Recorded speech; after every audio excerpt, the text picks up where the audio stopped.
చిరంజీవి ఎన్నికల ప్రచారానికి వస్తారని అందరూ భావించారు. ఆయన ప్రచారానికి రాకుండా తన తమ్ముడిని మాత్రం గెలిపించమని చెప్పి కోరారు. ఒకసారి అదేంటి విందాం.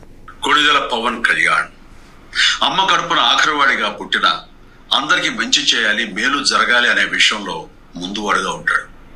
తన గురించి కంటే జనం గురించి ఎక్కువగా ఆలోచించే మనస్తత్వం నా తమ్ముడు కళ్యాణ్ బాబుది. ఎవరైనా అధికారంలోకి వచ్చాక ప్రజలకు ఏదైనా చేయాలనుకుంటారు.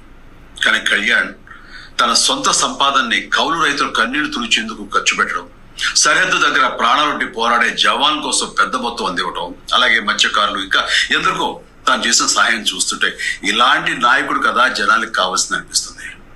ఒక రకంగా చెప్పాలంటే సినిమాలోకి తను బలవంతంగా వచ్చాడు, రాజకీయాలు మాత్రం ఇష్టంతోనే వచ్చాడు. ఏ తల్లికైనా తన కొడుకు కష్టపడుతుంటే గుండె తరుక్కుపోతుంది. అలాగే ఏ అన్నకైనా తన తమ్ముడు అనవసరంగా మాటలు పడుతుంటే బాధ వేస్తుంది. అలా బాధపడుతున్న నా తల్లికి ఈ అన్నయ్యగా ఒక మాట చెప్పాను.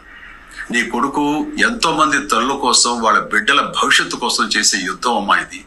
మన బాధ కంటే అది ఎంతో గొప్పది అన్నాను. అన్యాయాన్ని ఎదిరించకుండా మౌనంగా ఉండే మంచివాళ్ళ వల్లనే ప్రజాస్వామ్యం మరింత నష్టం అని నమ్మి జనం కోసం జన సైనికుడు అయ్యాడు. తాను బలంగా నమ్మిన సిద్ధాంతం కోసం తన జీవితం రాజకీయాల్లోకి అంకితం చేసిన శక్తిశాలి పవన్ కళ్యాణ్.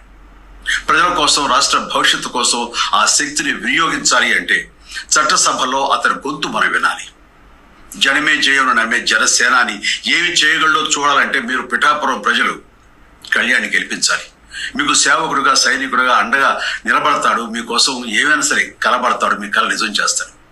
పిఠాపురం వాస్తవ్యులకు మీ చిరంజీవి విన్నపం, గాజు గ్లాసు గుర్తుకి మీ ఓటు వేసి పవన్ కళ్యాణ్ని గెలిపించండి. జై హింద్.